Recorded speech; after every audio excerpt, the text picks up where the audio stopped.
So for somebody in the audience who's not necessarily maybe is going to be geeky about fantasy, what do you think the magic of this movie is going to hook them in anyway? For those, you know. Well, I mean, I think Kori and I were not huge fantasy fans, to be honest, at the time when we started the film, but a lot of really great fantasy fans helped make this film amongst our crew.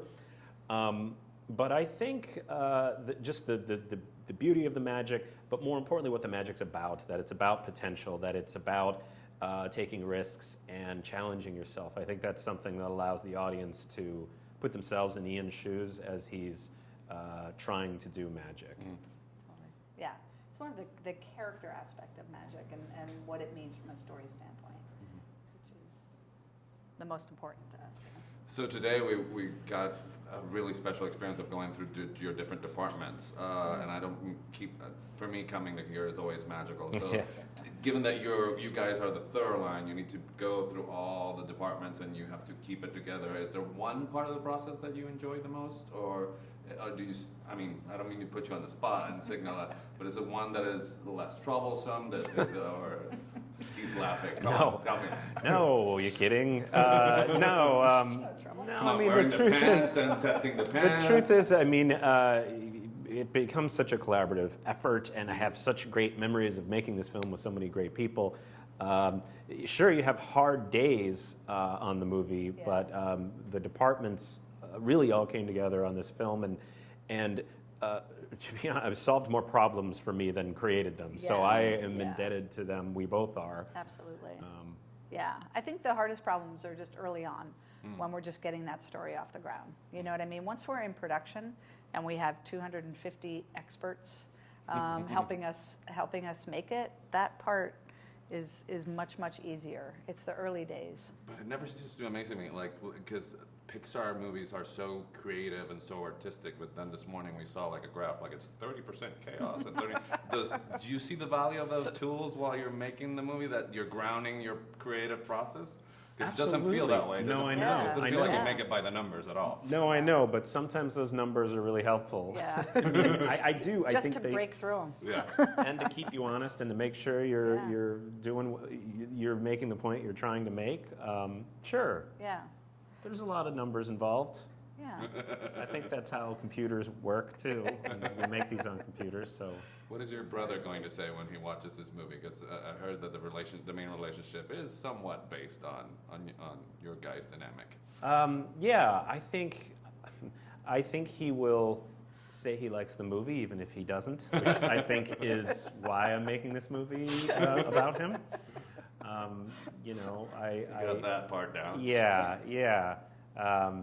It's funny. He's a real logical moviegoer. He's a hilarious guy, but he's certainly the guy who watches a movie and says, like, "No, you could never do that. You can't do that in space. That would never work." He's more scientific-minded, and I'm like, "What? They were in space? I was so in love with the romance between them." So we watch movies very differently, and I think there's going to be a lot of stuff in the movie where he might call me on as far as logically. He's probably right.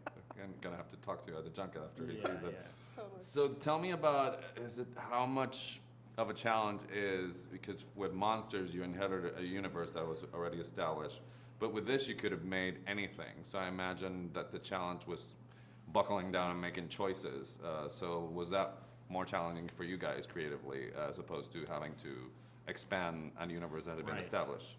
Yeah, it's definitely different, you know, and you have to figure out where to find those boundaries, you know what I mean? Because you have to create them a little bit. You can't, I mean, after a while, you want to, you know, an open playing field as long as you can, but then you have to start closing doors a little bit, and so it's very unique. It's very different than making a prequel or a sequel. Yeah, it's kind of a different methodology almost. It's always fun to discover the tone of the movie for the first time. That was really fun. We have all these great story artists and artists in the art department and editorial folks who will try something new and go, "Oh wow, is this the tone of our movie? This is cool. This is different." I really enjoyed that part of it. Yeah. When would you say you found the tone for this one? Because I just saw a picture of like day one and a blank canvas.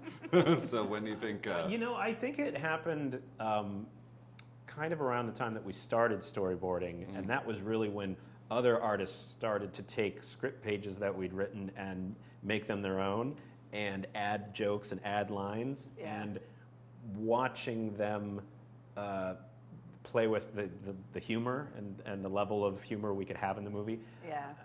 I think it happened early on then, and then it was fun to watch them all play off each other. Like, oh, if you're doing that kind of joke, then I'm doing this kind of joke. Right. So I don't know. That was probably 12 years ago. I don't know. It was a long time ago. It takes forever.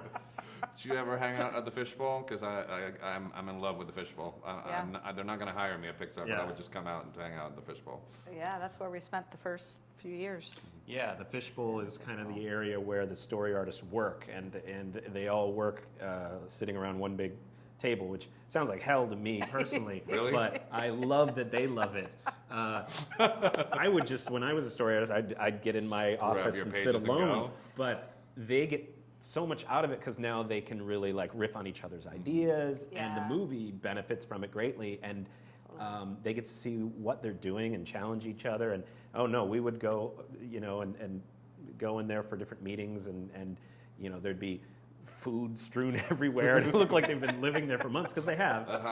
You felt like you were walking into someone's apartment, but it was super fun. And we had, I know everyone says this, but we had such a great crew that they were just fun to be around and hang out with.